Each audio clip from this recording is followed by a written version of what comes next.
Hello everyone, welcome back to Infinity Physics. In this lecture we are going to discuss about Ohm's law, resistance and resistivity, and at the end we are going to discuss about the numericals also. If you are going to watch this video till end, then I am 110% sure that you will understand the term resistance. Also you will understand the difference between the resistance and resistivity. So let us start with the Ohm's law. Now before starting Ohm's law, I want you to get familiar with the concept of resistance. Now what is the meaning of resistance? What is the meaning of resistance? See, resist here. Resist. Resist means to oppose.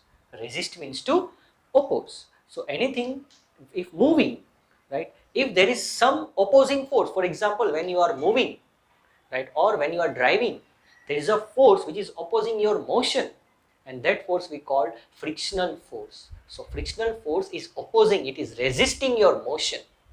So the meaning of resistance is to resist. Now here we are talking about electrical resistance. So what do you mean by electrical resistance? So you know that all the material, suppose I am taking a wire, a very thin wire, and now I am zooming it. So here I am having a very thin wire, and you know that each and every material is made up of atoms. So here I am having a wire of copper or silver, anything, and here I am having a positively charged nucleus and some of the electrons around that nucleus. So this circular lines shows the orbit of the electron. Now suppose I am applying some potential difference. Now let me apply some potential difference here. So this is the potential difference I have applied. Suppose I am putting here a negative terminal and here a positive terminal. So here there is a battery. So you know that battery provide a potential difference, and due to that potential difference the electrons starts moving from the negative terminal to the positive terminal. So here an electron starts moving from this terminal and it reaches here. Now electron wants to move ahead. See, यहाँ पर जो मैं ये conductor के लिए समझा रहा हूँ वो इस वायर के लिए भी सेम है, राइट, ये वायर के लिए भी ये सिचुएशन सेम ही है. सो मैंने यहाँ पर इस वायर को सिर्फ जूम करके आपको दिखाया है. तो अभी जैसे ही इस इलेक्ट्रॉन को आगे पास होना है वो क्या हो जाएगा, उसको आगे जाना है. तो आपको पता है कि जो एटम्स होते हैं they vibrate about their mean position. So ये एटम है वो वाइब्रेट हो रहा है, तो अभी इलेक्ट्रॉन को आगे पास होना है, तो एटम के साथ क्या हो जाएगा, वो कोलाइड हो जाएगा. सो यहाँ पर मैंने पॉजिटिव लगाया है, तो ये क्या करेगा, यहाँ पर एक पॉजिटिव फोर्स क्रिएट करेगा या फिर एक फोर्स ऑफ अट्रैक्शन क्रिएट करेगा, या फिर हम बोल सकते हैं कि यहाँ पर एक पॉजिटिव पोटेंशियल क्रिएट होगा और यहाँ पर एक नेगेटिव पोटेंशियल क्रिएट होगा. तो यहाँ से इलेक्ट्रॉन को आगे जाना है, तो ये जो पॉजिटिव पोटेंशियल है वो क्या कर रहा है, इलेक्ट्रॉन को अपनी तरफ खींच रहा है. It is pulling the electron. Now this electron wants to reach this terminal and then move to here, then again starts its motion. So अभी जब ये इलेक्ट्रॉन यहाँ पर आएगा तो ये एटम उसको खींच लेगा, और या फिर अब वो वाइब्रेट कर रहा है तो उसके साथ कोलाइड भी हो सकता है. कहीं सारी कंडीशंस पॉसिबल है. तो अभी ये इलेक्ट्रॉन है वो यहाँ पर कोलाइड होगा, लेकिन इसका जो फोर्स ऑफ अट्रैक्शन है वो ज्यादा है तो उसको फिर खींचेगा वो. तो then again it tries to move there and then again its collide here. So अभी क्या हो रहा है, अभी ऐसे इलेक्ट्रॉन आया एकदम स्पीड से यहाँ एटम के साथ कोलाइड हो गया, फिर से वो यहाँ say that it is pulling the electron. This positive force, this positive terminal, this positive potential pulling the electron towards it. So again फिर से वो यहाँ से खींच रहा है और फिर यहाँ पर कोलाइड होगा. तो during the motion of the electron, तो इलेक्ट्रॉन जब एक टर्मिनल से दूसरे टर्मिनल जाता है तो क्या होता है, वो डायरेक्ट नहीं जा पाता है. तो क्या होता है, जो बीच के जो एटम है उसके रास्ते में जो एटम्स आते हैं उस एटम्स के साथ उसका कोलाइजन होता है, और उस कोलाइजन से उसके जो पाथ है, उसका जो पाथ है उस पाथ में ओपोज आता है, उसके पाथ में रेजिस्टेंस आता है. तो यहाँ से वर्ड आया रेजिस्टेंस. रेजिस्टेंस मीन्स जो कोई करंट फ्लो हो रहा है या फिर कुछ भी फ्लो हो रहा है उसके पाथ में जो अपोजिंग फोर्स आता है उसको हम लोग रेजिस्टेंस बोलते हैं। Now what is the meaning of the resistance? When an electron flows through a conductor, or in a simple words we can say that when current flows through a conductor, the path of the electron gets opposed. This property of a material to oppose the flow of electron is known as resistance. That is, the property of a material to resist the flow of electron through it. The property of a material to resist flow of electron through it is called its resistance. Now I want to measure the magnitude of the resistance. अभी resistance के magnitude की measure करने की क्या need है? तो देखो हमारा जो घर है वहां पर जो वायरिंग होती है वो जनरली कॉपर की होती है, राइट? Copper wires. क्यों कॉपर वायर्स? आयन एबंडेंट है तो हम क्यों आयन यूज नहीं करते हैं? क्योंकि जो आयन है और कॉपर है उसकी जो एटॉमिक अरेंजमेंट है वो डिफरेंट है। तो जो आयन है वो सेम इलेक्ट्रॉन को ज़्यादा रेजिस्ट करता है और जो कॉपर होता है वो इलेक्ट्रॉन्स को कम रेजिस्ट करता है। और जो सिल्वर होता है वो सबसे बेस्ट कंडक्टर है, वो सबसे कम रेजिस्टेंस देता है। But silver is very expensive, so we can not use silver in our day to day life appliances, right? So we need to measure the resistance of a conductor. तो हमें कैसे पता चलेगा कौन सा वायर अच्छा है, कौन सा वायर हमें यूज करना चाहिए? तो that is with the help of the magnitude of the resistance. तो हमें रेजिस्टेंस मेजर करना है, लेकिन हमारे पास यहाँ पर सिर्फ रेजिस्टेंस का कंसेप्ट है, उसका मैग्नीट्यूड नहीं है। Now to measure the resistance of a conductor we need Ohms law. So Ohms law will give you the magnitude of the resistance. So now let us study Ohms law. So what is Ohms law? Under a given physical condition, the current flow through a conductor is directly proportional. The current flowing through a conductor is directly proportional to the applied potential difference. नहीं पता चला ना? देखते।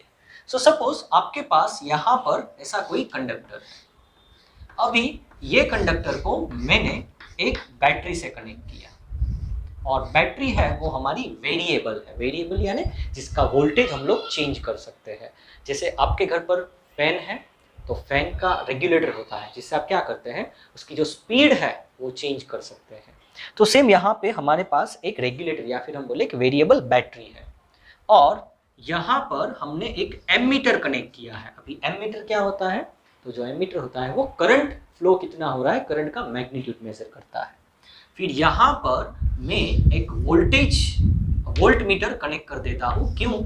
मुझे voltage measure करना है, कितना potential यहाँ पर ड्रॉप हो रहा है, मुझे पोटेंशियल ड्रॉप मेजर करना है। इसलिए मैंने यहाँ पर पैरेलली एक पोटेंशियल मीटर या फिर हम लोग बोल देते हैं मैंने क्या कनेक्ट किया है, एक voltmeter, not potential meter, हमने कनेक्ट किया है volt meter.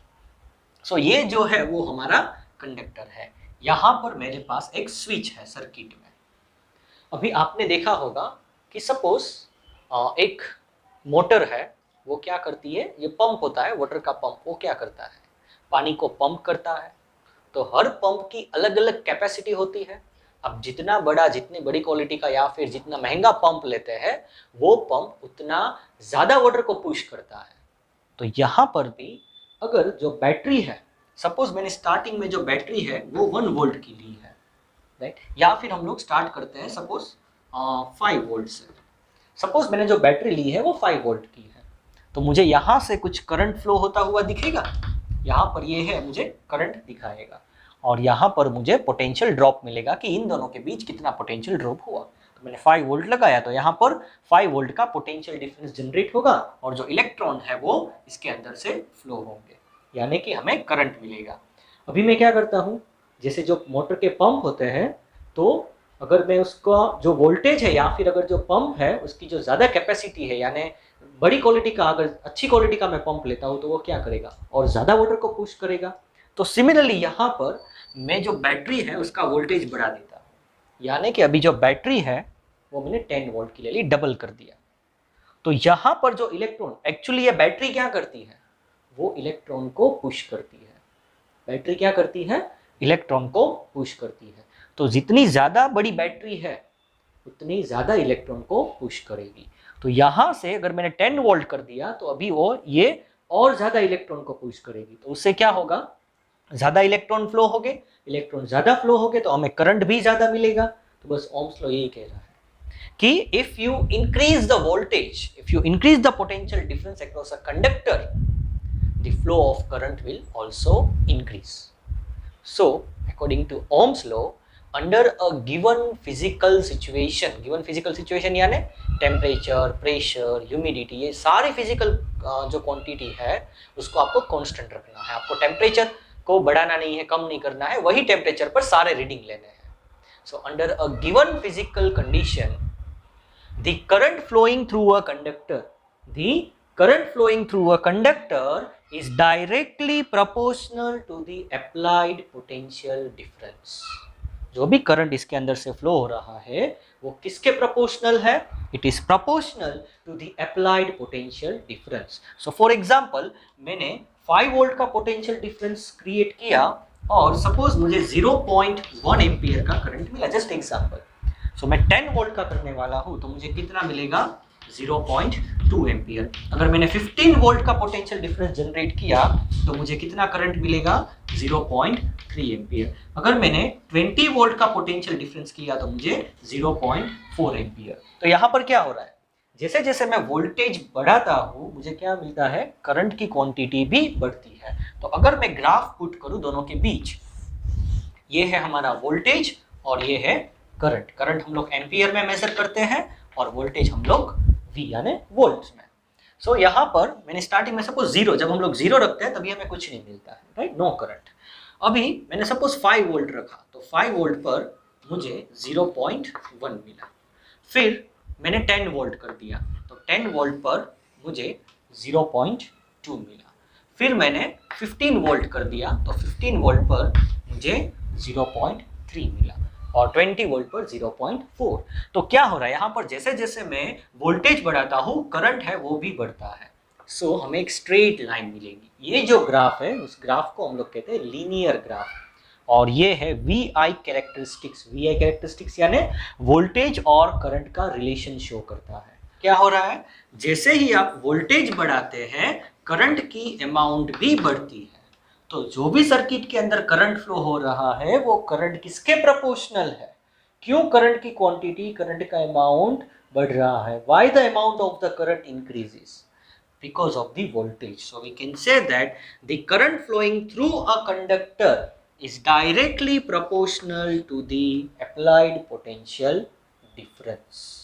So under a given physical situation, the current flowing through a conductor is directly proportional to the applied potential difference. So now if I take the ratio of V by I, or I can write this equation V is proportional to I। देखो सिर्फ मैंने उसको change किया है।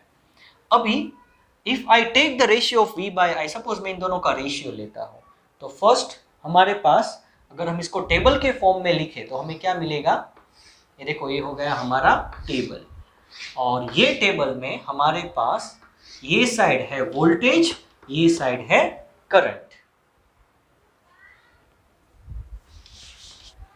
तो अभी हमारे पास यहाँ पर है वोल्टेज, यहाँ पर है करंट। तो जैसे हम लोग वोल्टेज बढ़ाते हैं करंट की अमाउंट भी बढ़ने लगती है। तो अगर हम V by I का रेशियो लेते हैं, अगर हमें कांस्टेंट, देखो हर इक्वेशन में एक प्रोपोर्शनलिटी साइन होती है। जैसे यहाँ पर है I is proportional to V और we can write V is proportional to I। सो अभी हमें प्रोपोर्शनलिटी कांस्टेंट फाइंड करना पड़ेगा, क्यों, हमें प्रोपोर्शनलिटी साइन है उसको रिमूव करना है, राइट। तो हम लोग क्या करते हैं, अगर हमें कहाँ भी प्रोपोर्शनलिटी साइन को रिमूव करना है तो जो दो क्वांटिटी है उसका स्लोप लेना है या फिर उसका रेशियो लेना है, यानी हमें V by I का रेशियो लेना है। तो यहाँ पर देखो मैं V by I का रेशियो लेता हूँ तो फर्स्ट केस में V by I यानी 5 by 0.1, 5 by 0. यानी 50 by 1 यानी 50। तो ये रेशियो मुझे कितना मिला, 50। फिर यहाँ पर मैं V by I का रेशियो लेता हूँ तो ये हो जाएगा 10 बाई 0.2, तो ये हो जाएगा 100/2 यानी अगेन 50। तो यहाँ पर भी मुझे मिला 50, ये भी मुझे मिलेगा 50 और ये भी 50। तो देखो आपने वोल्टेज बढ़ाया, करंट बढ़ा, you have increased voltage, current increases, but one thing remains constant, and that is called the proportionality constant, and that constant is known as the resistance of the material। वो जो constant है वो क्या है, resistance of the material. तो यहाँ पर मुझे प्रोपोर्शनलिटी साइन को रिमूव करना है, तो ये इक्वेशन को मैं लिख सकता हूँ V इज इक्वल्स टू, देखो ये साइन निकाल के मैं लिख सकता हूँ equal to I into R। तो देखो यहां पर मुझे वोल्टेज फाइंड करना है, तो V इज इक्वल्स टू, देखो क्या है I 0.1 इंटू R कितना है 50, कितना मिला मुझे 5 वोल्ट मिल गया, राइट। यहां पर V प्रोपोर्शनल टू I था, अभी यहां पर V equal to I into R। So यहां पर हमें कुछ प्रोपोर्शनलिटी कांस्टेंट मिला जो है V बाई I का ratio, and that proportionality constant is known as resistance। उसको क्या बोलते हैं, resistance, and this is known as the Ohms law। इसको और simplified form में लिखे तो हमें मिलेगा V is equals to IR, that is voltage is equals to current times resistance। सो आप यहाँ पर भी देखो हमारे पास वोल्टेज कितना है 10, but V is equals to I कितना है 0.2, R कितना है 50, दोनों को मल्टीप्लाई करो क्या मिलेगा 10 वोल्ट मिल गया। तो अभी ये रिलेशन एग्जैक्टली इक्वल, यहाँ पर सिर्फ प्रोपोर्शनल था कि वोल्टेज बढ़ाओ करंट बढ़ेगा, राइट। सो यहाँ पर हमें क्या मिला, रेजिस्टेंस, रेजिस्टेंस का मैग्नीट्यूड। अभी ये इक्वेशन से हम क्या कर सकते हैं, कोई भी मटेरियल में कितना रेजिस्टेंस है वो हम लोग फाइंड कर सकते हैं। आपको क्या करना है, मटेरियल को लेना है, सर्किट में कनेक्ट, यानी कि वायर को लेना है, सर्किट में कनेक्ट करना है, फिर आपको उसमें से करंट पास करना है। अब जब वोल्टेज अप्लाई करेंगे तो करंट पास होगा, तो आपको वोल्टेज और करंट का रेशियो लेना है यानी V बाई I करना है, तो उससे आपको क्या मिलेगा, resistance. So we can say R is equals to V by I। अभी इसका SI यूनिट क्या है, SI यूनिट क्या है, सो R इसका यूनिट वोल्ट और इसका एम्पियर, सो वोल्ट पर एम्पियर। और दूसरा यूनिट जो मेन सिस्टम में हम लोग यूज करते हैं वो है ओम, OHM, जो एक साइंटिस्ट के नाम से रखा गया है, और इसका जो सिंबल है वो है ओमेगा, ये ग्रीक अल्फाबेट है जो है omega. So now let us solve some of the question related to the Ohm's law. So here we have some numericals. Okay, in the first question, suppose a conductor is there, and from that conductor the current flowing is I is equals to 3 ampere, and the voltage given V is equals to 15 volt. What is asked to find? We have to find the resistance. So we know that V is equals to IR, that is from Ohm's law. So I, or what is asked to find, R. So R is equals to V by I. What is V given? What is voltage given here? 15. And what is current given? 3. So it is 5 ohm. Means suppose here you have a conductor. See, there is a wire. It is a good conductor. But that wire can also be called as a resistor, right? Because it offers resistance. So anything that can offer resistance, they are called resistor.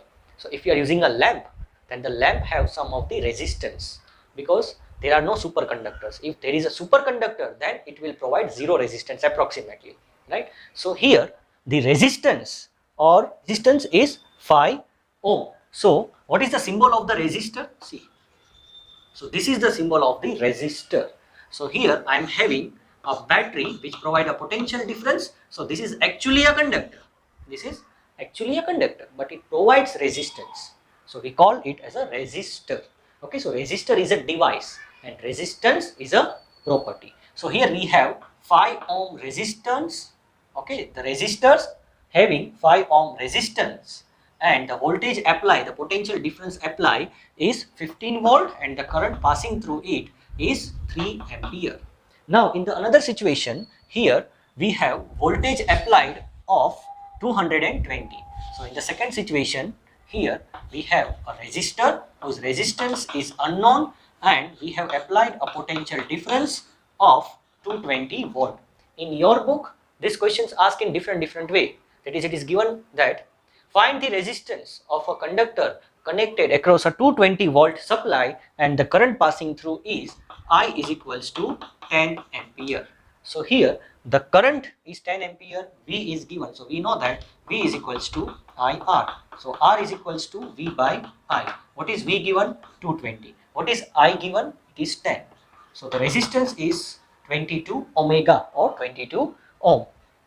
Now here resistance is given, I is given, potential is not given. So it may be asked like that, there is a conductor across which some potential difference V is applied and the current passing through is 5 ampere. The resistance of the resistor which is connected is 48 omega. Find the voltage applied. Right. So how we can find that? So V is equals to IR. What is I given here? I is given 5 ampere and how much it is given? 48. So what is 48 into 5? It is 220, 240 volt. So here we are getting 240 volt.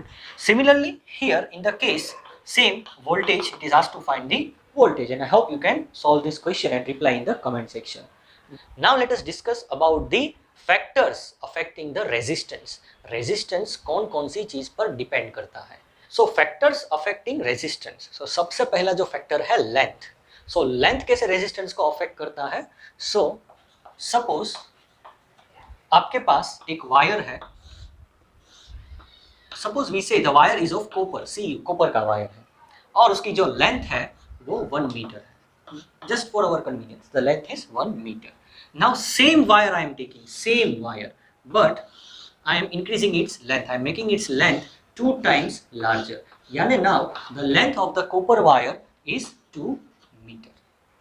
Now if I am inserting an electron, that is I am applying a potential difference at this point and the electron will start moving from this point to this point. Means it will start flowing from the conductor.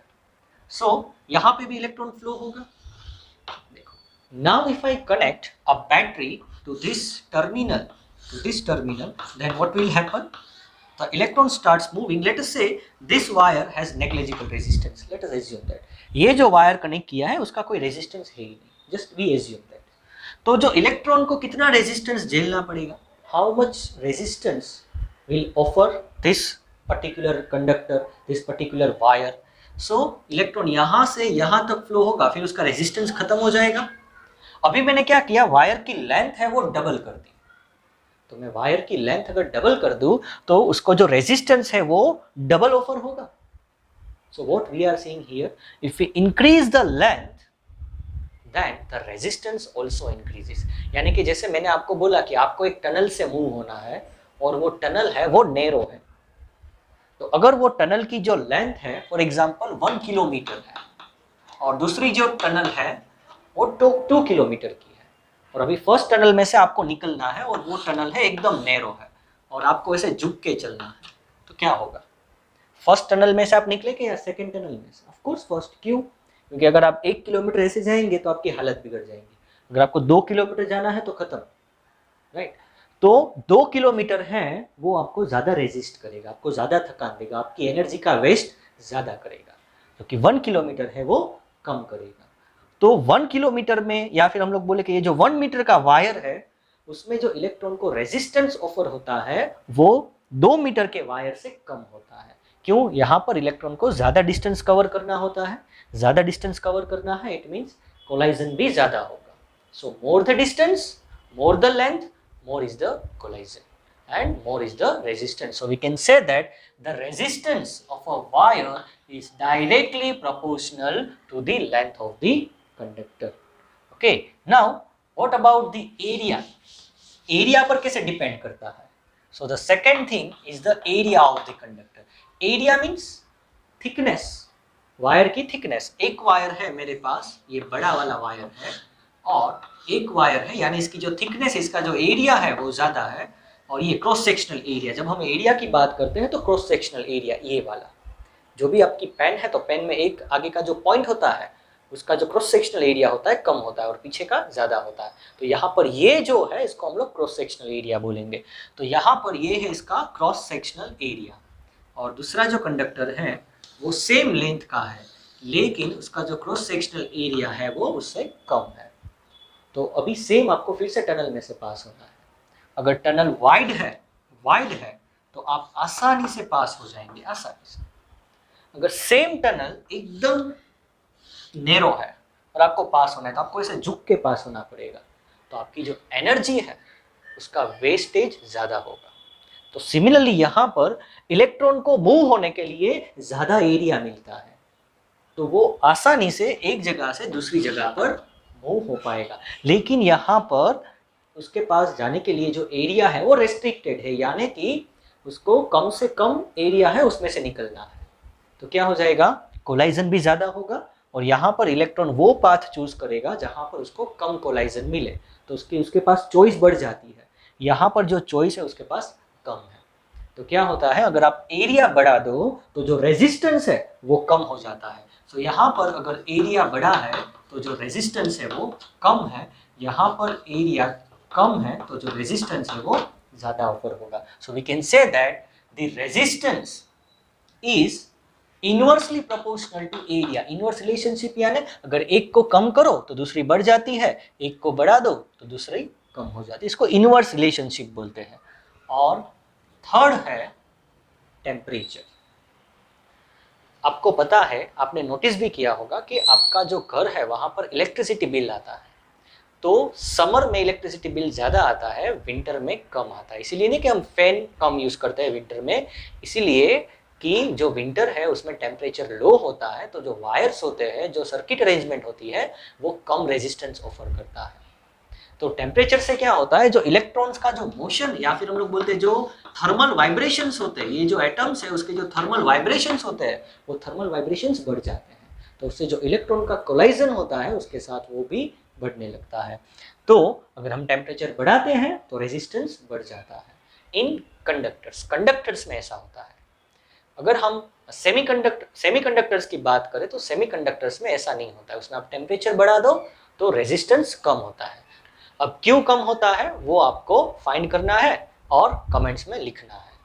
सो यहाँ पर हम लोग बोल सकते हैं कि जो temperature है वो टेम्परेचर पर रेजिस्टेंस कैसे डिपेंड करता है, directly for conductor, right. So it is directly depend upon the temperature of the surroundings and the temperature of the conductor। Conductor के टेम्परेचर पर डिपेंड करता है कि रेजिस्टेंस कितना। अगर हमने कंडक्टर का टेम्परेचर बढ़ा दिया है तो रेजिस्टेंस भी ज़्यादा ऑफर होगा।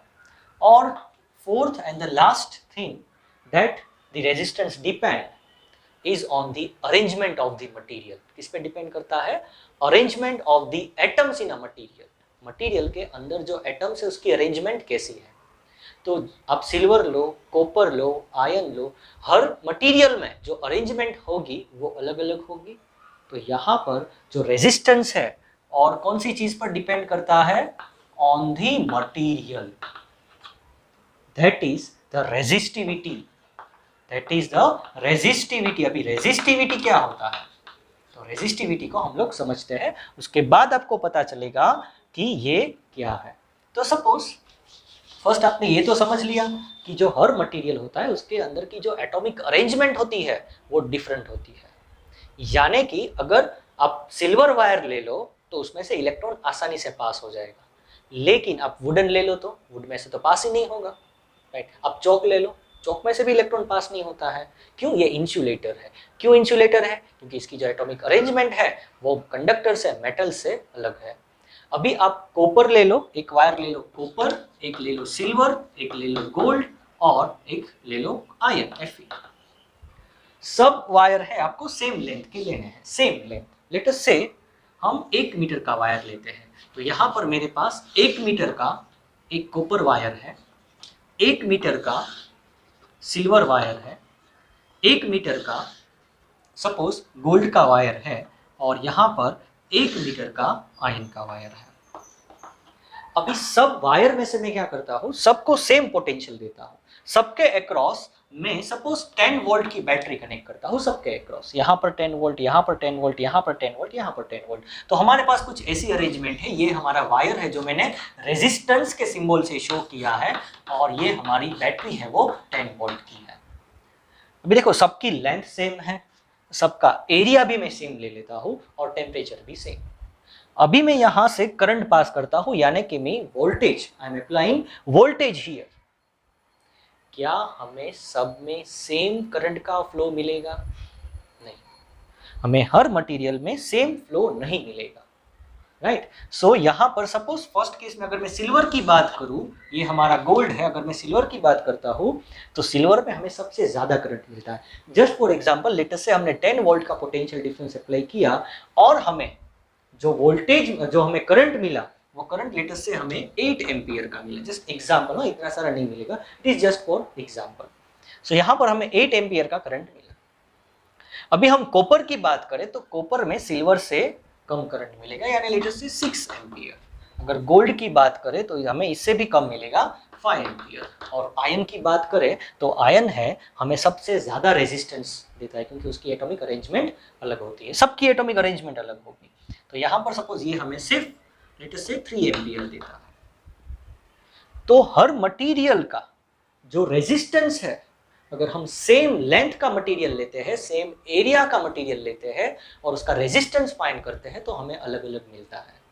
यानी कि जो रेजिस्टेंस है वो सिर्फ लेंथ पे, देखो सबकी लेंथ सेम है, एरिया, सबके एरिया भी सेम, क्रॉस सेक्शनल एरिया, ये जो क्रॉस सेक्शनल एरिया उसकी मैं बात कर रहा हूँ, तो सबकी लेंथ, सबके क्रॉस सेक्शनल एरिया, टेम्परेचर भी सेम है, फिर भी हमें सबका रेजिस्टेंस अलग अलग मिलता है, सब में जो करंट का फ्लो है वो अलग अलग मिलता है। इट मीन्स जो रेजिस्टेंस है सिर्फ ये 3 चीज पर डिपेंड नहीं करता है। और कौन सी चीज पर डिपेंड करता है? It depends upon the resistivity. Resistivity क्या होता है? इसका जो सिंबल है वो रो होता है। Now what is the meaning of resistivity? Resistivity का मीनिंग है कि the resistance offered by a conductor, the resistance offered by a conductor of 1 unit length and 1 unit area is called its resistivity. नहीं समझ में आया? समझाता हूं। So here we have wires of different material having same length and same area.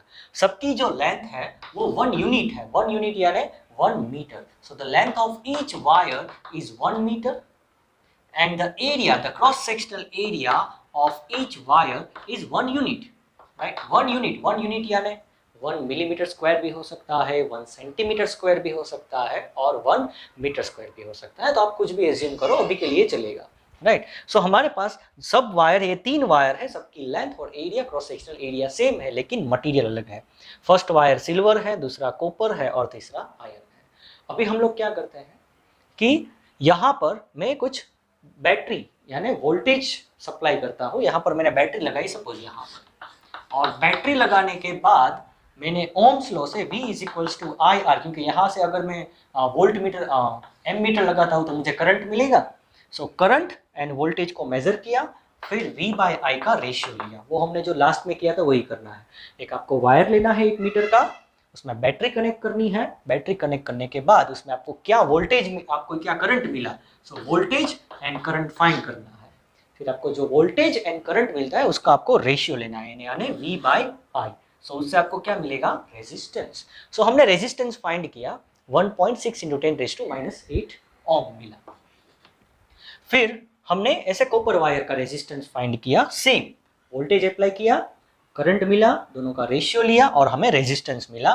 तो इसका भी हमें 1.62 × 10⁻⁸, देखो सिर्फ 0.02 का डिफरेंस है।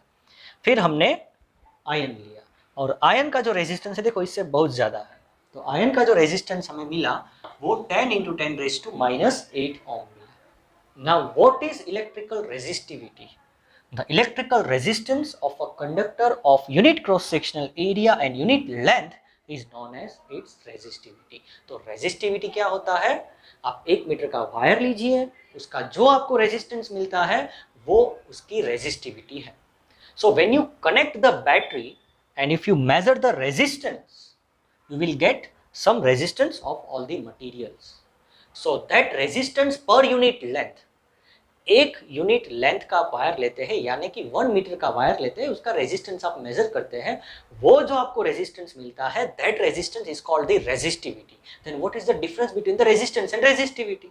वही क्वेश्चन आता है ना आपके माइंड में। तो देखो अभी मैं इसकी ये जो वायर है उसकी लेंथ डबल कर देता हूँ। फॉर एग्जाम्पल हम लोग इसकी बात करते हैं, इसकी लेंथ सपोज मैं डबल कर दूँ, तो इसकी लेंथ अगर मैं डबल कर देता हूँ, अगर now if I major the resistance, अगर मैं इस बार इसकी रेजिस्टेंस मेजर करता हूँ तो R is proportional to L। तो अगर लेंथ को मैंने डबल कर दिया तो जो रेजिस्टेंस है वो भी मुझे डबल मिलेगा, यानी यहाँ पर 10 इंटू 10⁻⁸ ओम था, तो अगर मैं डबल कर दिया तो इसका भी 10 इंटू 10⁻⁸ ओम मिलेगा, राइट। यानी कि नेट रेजिस्टेंस मुझे कितना मिलेगा, R is equals to 20 into 10⁻⁸ ohm. अगर इसकी लेंथ को मैं 3 गुना बढ़ा दूं, 3 गुना, 3 times, if I increase the length by 3 times, then what will happen? Then again the resistance increase by 10 into 10⁻⁸ ohm। तो अभी जो नया रेजिस्टेंस मिलेगा वो हमें 20 ने कितना मिलेगा, 30। So if I increase the length of the wire, the resistance increases. But what is resistivity? It is the resistance per unit length। 1 metre पर हमें कितना रेजिस्टेंस ऑफर होता है, दैट इज द रेजिस्टिविटी। तो अगर मैं बोल दूं कि ये जो वायर है उसकी जो रेजिस्टिविटी है वो 10 है, तो अगर मैं 2 गुनी उसकी लेंथ लेता हूं तो मुझे उसका जो रेजिस्टेंस है वो डबल होके मिलेगा, यानी 20 मिलेगा। लेकिन पर यूनिट लेंथ जो वो रेजिस्टेंस ऑफर करता है वो कितना है, 10 इंटू 10⁻⁸। फॉर एग्जाम्पल ये डस्टर है मेरे पास जो मार्केट में आपको 10 रुपीज का मिलता है, राइट। सो पर पीस इसकी क्या कीमत है, इसकी क्या प्राइस है, 10 रुपीज। अगर आप इसको डजन में लेते हैं यानी 12 लेते हैं तो आपको कितना मिलेगा, कितने में आपको पड़ेगा ये, 120 में, राइट। लेकिन पर यूनिट इसकी प्राइस क्या है, 10 रुपीज, राइट। आपने 12 लिया तो आपको 120 देना पड़ा, लेकिन पर यूनिट प्राइस क्या है, 10 rupees. So that what I am trying to explain कि पर यूनिट लेंथ मटेरियल जो रेजिस्टेंस ऑफर करता है उसको हम लोग बोलते हैं resistivity. So electrical resistance of a conductor of unit cross sectional area and unit length is known as its resistivity. तो अभी देखो मेरे पास ये लेंथ है कितनी है, L is equals to 3 meter, और रेजिस्टेंस कितना है, R is equals to 30 into 10⁻⁸ ohm. तो पर यूनिट लेंथ मुझे कितना दिया इसने, ये टोटल रेजिस्टेंस है और टोटल लेंथ कितनी है, 3 मीटर। तो पर यूनिट लेंथ, रेजिस्टेंस पर यूनिट लेंथ कितनी है, तो इसको मैं 3 से डिवाइड करूं तो मुझे कितना मिलेगा, फिर से वो मिल जाएगा। तो पर यूनिट लेंथ पर यूनिट एरिया हमें कितना रेजिस्टेंस ऑफर होता है, that is called the resistivity of a material, right. So her material की जो रेजिस्टिविटी है वो डिफरेंट हो सकती है, ओके। सो सपोज मैं मानूं कि मेरे पास और कोई मटेरियल है जिसका जो रेजिस्टेंस है, जिसकी जो रेजिस्टिविटी है वो कितनी है, फॉर एग्जांपल लेट अस से 1.0। अभी तक ऐसा कोई मटेरियल आप बना सकते हैं लेकिन नेचुरल मटेरियल एग्जिस्ट नहीं है। तो सपोज 1 इंटू 10⁻⁸ ओम है इसकी resistivity.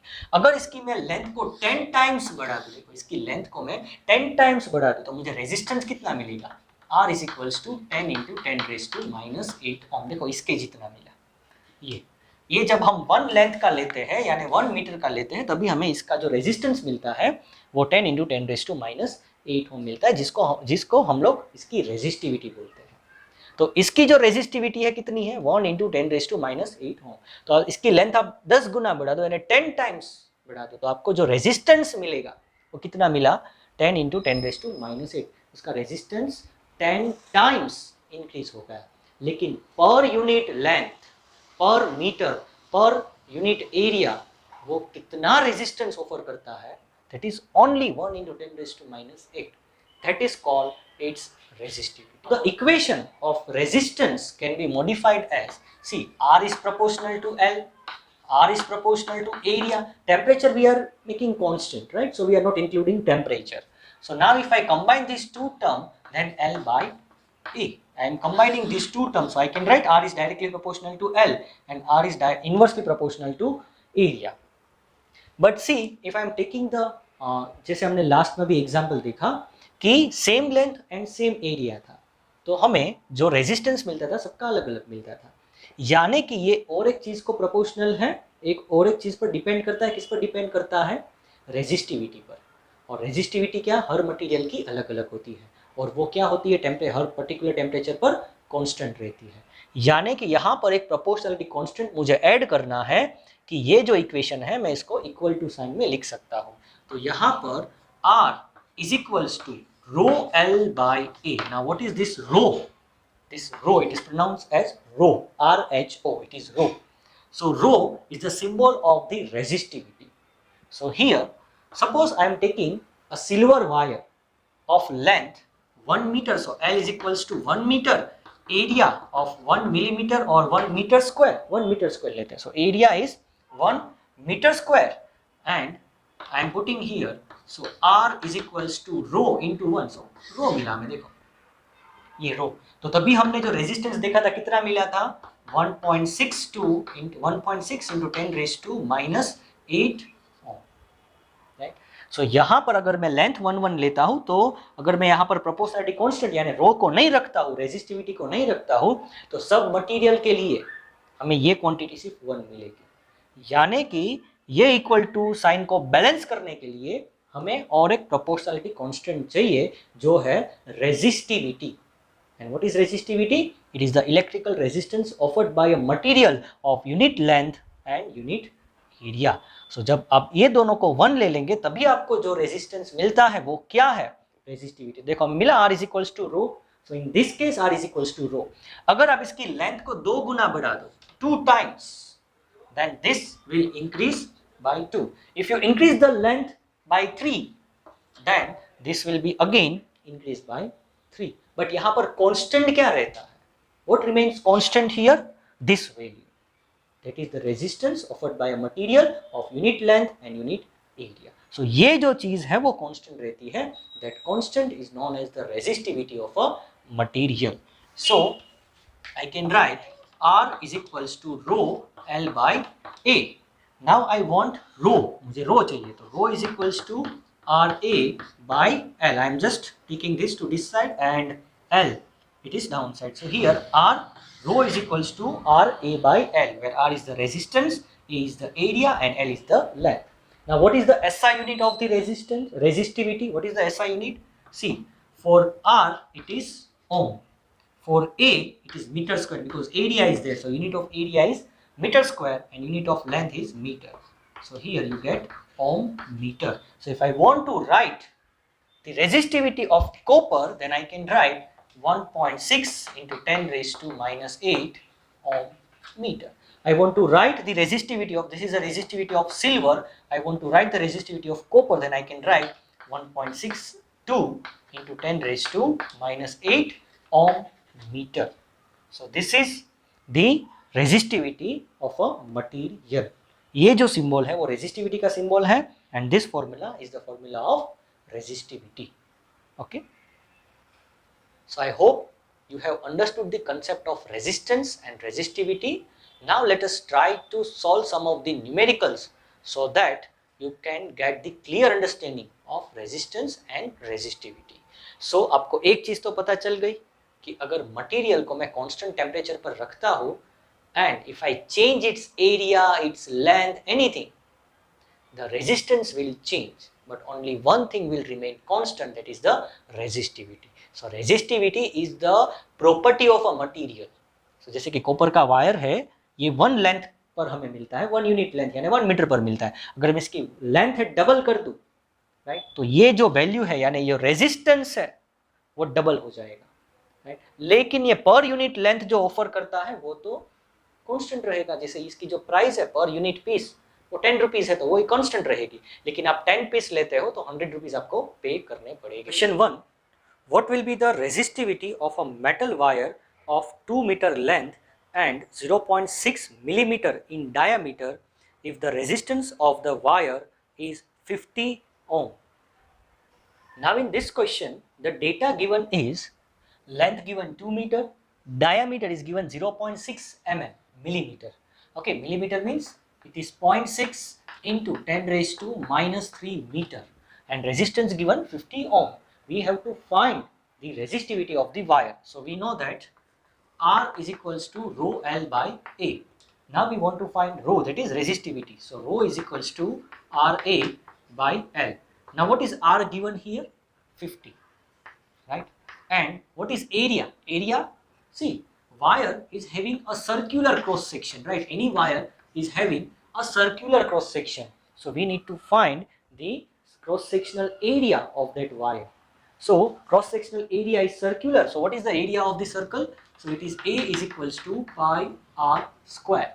So here we need to find that area pi r square, where r is the radius and length of the wire is given 2 meter. So first let us find the area. So here, what is the value of the pi? It is 3.14, or you can write 22 by 7 into what is the radius? See, the diameter is given 0.6 mm. So radius is equals to diameter by 2. So it is 0.6 into 10 raised to minus 3 by 2. So it is 0.3 into 10 raised to minus 3. So here it is 0.3 into 10 raised to minus 3 square. So here area is equals to 314 by 100. I am trying to solve it in a very simple way. So it is 314 by 100 into, see, 0.3. I can write 3 into 10 raised to 0.3 it is there. I can write 0.3 as a 3 by 10. Right? And here it is 10 raised to minus 3. So here it is 3 by 10. So if you put this here, so it becomes minus 1. So it is 10 raised to minus 4. So I can write this as a 3 into 10 raised to minus 4 whole square. Now 314 by 100 into, see, square of 3 is 9 into 10 raised to minus 4. Minus 4 into 2 is 10 raised to minus 8. So here now 314 into 9 into 10 raised to, see, minus 8, and this 2 will go here, 2 zeros. So it is minus 8 minus 2. So it is minus 10 meter square. So I can put this value directly here. So it is 50 resistance.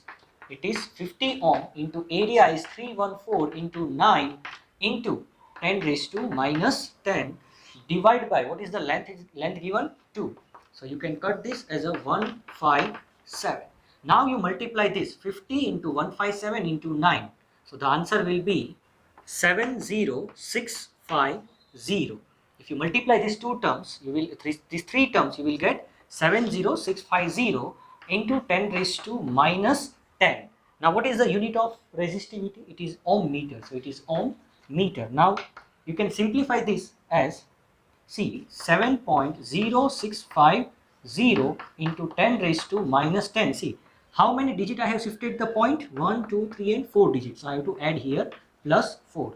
So your answer will be 7.06 into 10 raised to minus 6 ohm meter. So this is the resistivity of the given material. Now let us move to the next question. Question number 2.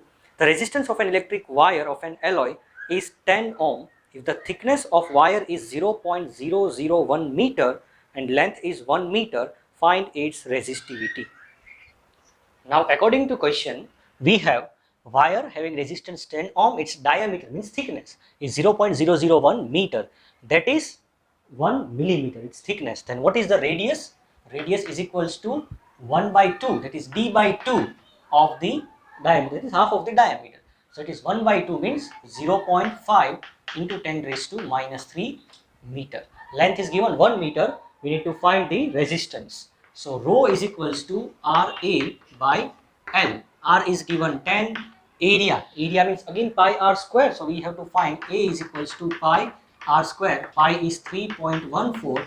This r square, that is 0.5 into 10 raised to minus 3 square. So I can write area is equals to 314 by 100 into, see, again I can write 0.5 as a 5 into here minus 3. So 10 raised to minus 4 square. I am removing the point. So I need to minus 1 here because I am removing a point from one digit. So I need to subtract 1 from that side. So it is minus 3 minus 1. So it is minus 4.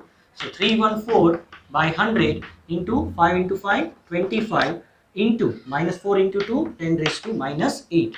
Now here 25 4s. So 314 by 4 into 10 raised to minus 8 meter square. Either you can put this all value here, or you can solve this and then put that value here. So here 10 into area is 314 by 4 into 10 raised to minus 8 divided by length. Length is given 1 meter. So here into 1. So on solving this, you will get 78.5. On solving this, you will get 78.5 into 10 raised to minus 8 plus 1. So it is 10 raised to minus 7 ohm meter. So here rho is equals to, if I take this point towards this side, then it becomes 7.85 into 10 raised to minus 6 ohm meter. So this is the resistivity of the given material. Now let's solve some different kind of question. Question 3. The resistivity of a metal wire is 10 into 10 raised to minus 8 ohm meter. At 20 degrees Celsius, find the resistance of the same wire of 2 meter length and 0.3 mm thickness. Now in the given question, we have resistivity of the wire is 10 into 10 raised to minus 8. Length given is 2 meter, diameter, see thickness means its diameter is given 0.3 mm, and we have to find the resistance. So we know that R is equals to rho L by A. So rho is given here 10 into 10 raised to minus 8. In last two questions, we have find the resistivity. In this question, it is asked to find the resistance. So rho is given, length is given 2, and for area, we need pi r square. So pi is 3.14 and r means its radius. So r is equals to d by 2. What is d given? 0.3 mm. So it is 0.3 by 2. So here A is equals to pi, that is 3.14 into r square. So it is 0.3. Now if you divide 0.3 by 2, so it is 0.15, right? 0.15 into 10 raised to minus 3 square. Millimeter means 10 raised to minus 3. So I can write A is equals to 314 by 100 into 15 by 100. So here I am having 0.15. So 0.15 I can write 15 by 100. So into 10 raised to minus 3 square. Now if I want to remove this 2, then I have to subtract here. So minus 3 minus 2, it is minus 5. So here 314 into square of 15 is 225, and 10 raised to minus 5 into 2. So it is 10 raised to minus 10. So here we have 100.